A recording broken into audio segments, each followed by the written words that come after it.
Coming here, so we have Janet.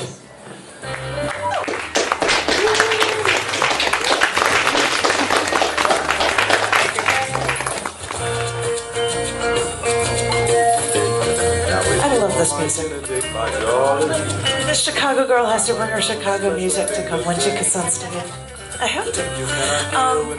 And yes, I do happen to run magazines, and I would like to tell the feature that I would like both of the rules poems.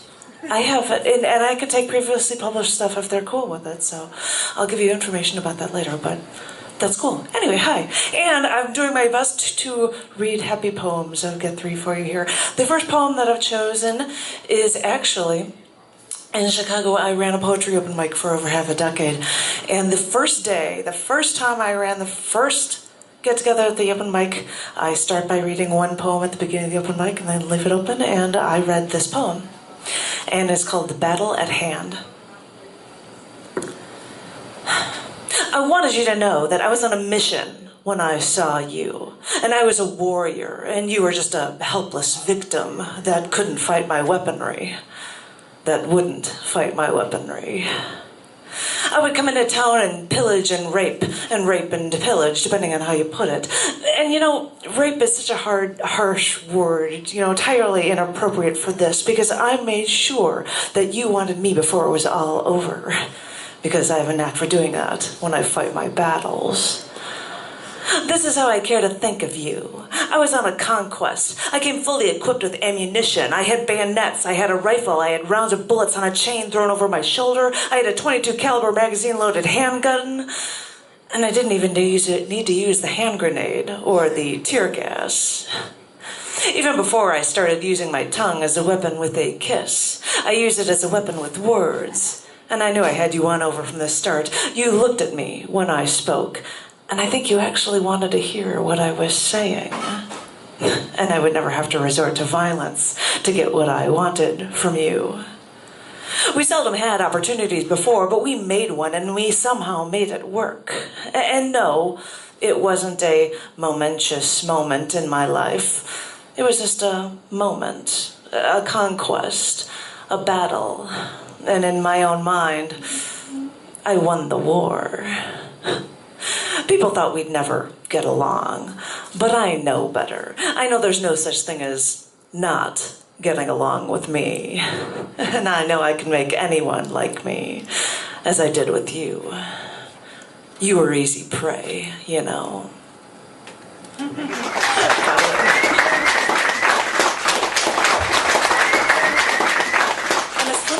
Hands are somehow incorporated into all the poems I've got here. This is today written, but an edited version of a poem that I was asked to read last Friday at the last Austin installment of the Poetry Press open mic, which is now going to be at a library in Georgetown in 2 weeks. But this is an edited version of this, and this is called Just by Holding His Hand. This is an extreme 2016 sestina variation. Be ready. Get ready, man. So we're walking down the street in stride, and our feet pump out the same rhythm, and our shoulders are almost touching, and our hands seem to brush up against and along each other for one brief moment. And in that one brief moment, our hands almost touch, and he reaches over and takes my hand. He slides his fingers around my hand, and I feel him move across my palm to my fingers. When he moves along my palm to my fingers, no one knows what it feels like then, when his fingers curl and hold me tight. Well, it feels like pop rocks.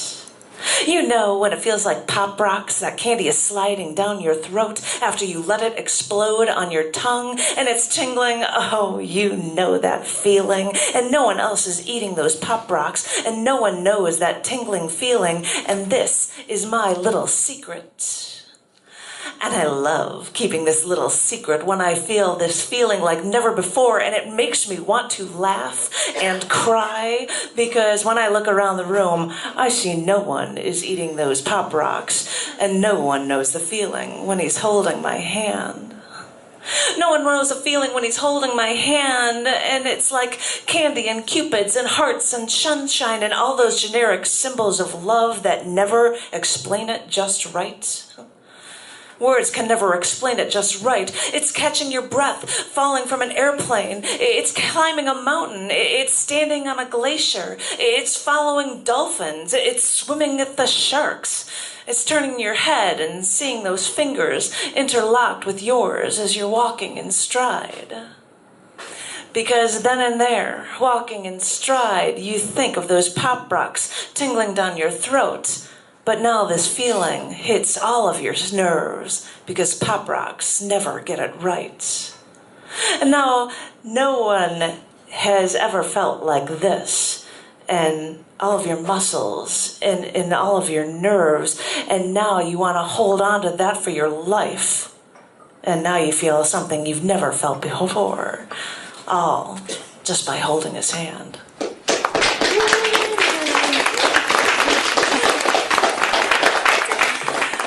Last one for my darling.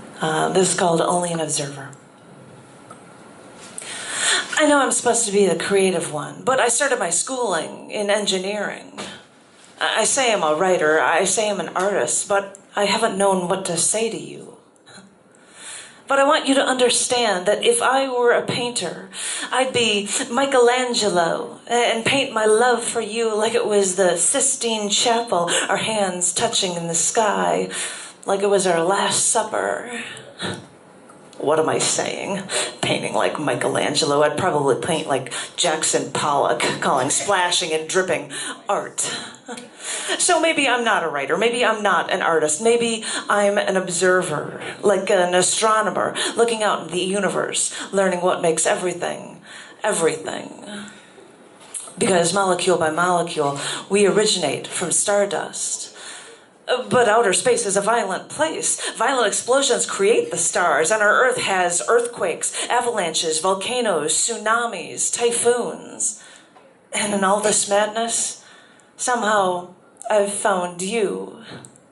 The journalist in me observed you, and now I come to you asking questions, and I broke your hardened shell. And with you I have walked on the tops of glaciers, crouching down from the violent winds. With you, I've watched solar storms near the Arctic Circle's aurora borealis, and I've even seen it dance over Greenland from our window, 40,000 feet in the sky. I've held your hand at the Great Wall of China. You've followed me, retracing Darwin's steps.